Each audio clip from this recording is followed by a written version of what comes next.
நம்முடைய கண்ணி சான்றோர் நன்றாய் தளித்து வாழ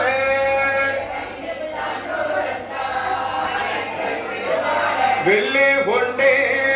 எய்து விட்டே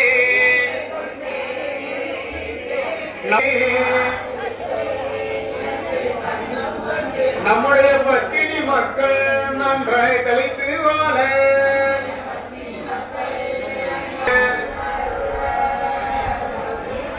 நம்முடைய தெய்வ சான்றோர்கள் நன்றாய் தளித்து வாழ